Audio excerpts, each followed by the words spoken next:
Well, my name is RJ. I was born in Moose Jaw, Saskatchewan. I grew up in Calgary, Alberta. I remember starting at 14. I grew up in an abusive home, a broken home. My father was an alcoholic, had a good job, drank it away.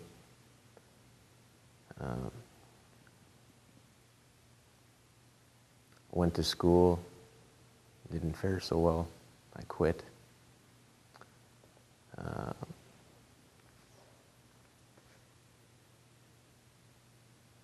tried it again in a small town with a buddy of mine that I grew up with, that he'd moved away. So we tried it together, and it didn't work out so well either.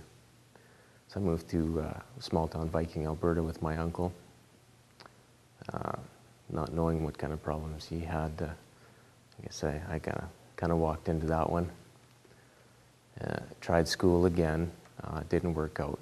After a weekend or a night of partying with my buddies, I came home to the house on fire.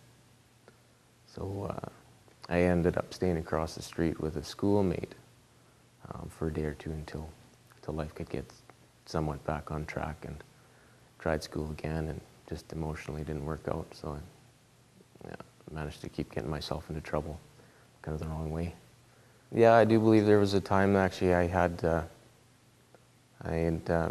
really close to taking my own life, and there was nobody else around at that time. I just couldn't bring it upon myself to pull the trigger. So I'd like to say he was watching over me at that time, just didn't know it. So I managed to get in touch with my mom, which lives in Saskatoon here. I moved to Saskatoon when I was 17, so I guess that would have been the Halloween of 1994. Shortly thereafter, I think it was a year after, I met my wife. I've known her since 95. Been married since 2001. Marriage is awesome.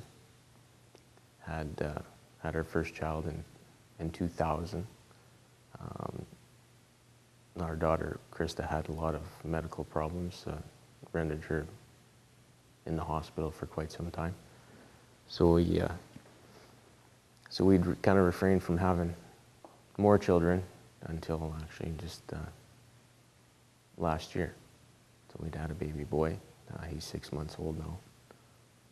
And I don't think I could have done moving on, I guess, if you will, if I hadn't met somebody to help me through it. I think my wife is a really good example of that, actually, and her family is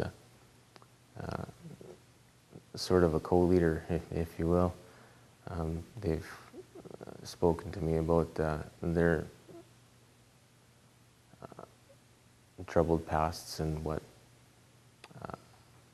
Christ has done for them and what Christ has done for my wife, and she's grew up with that, and it seems that I think that's the way that I should and am and are willing to travel.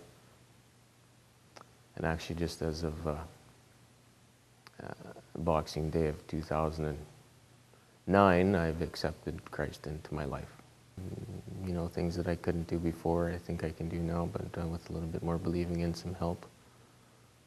Whether it's in my everyday work or, you know, something that I haven't tried before that I think I can do, actually, I know I can do, and I will practice that. So everybody's going to have to give me maybe a helping hand with my journey. That's sort of my story in a nutshell.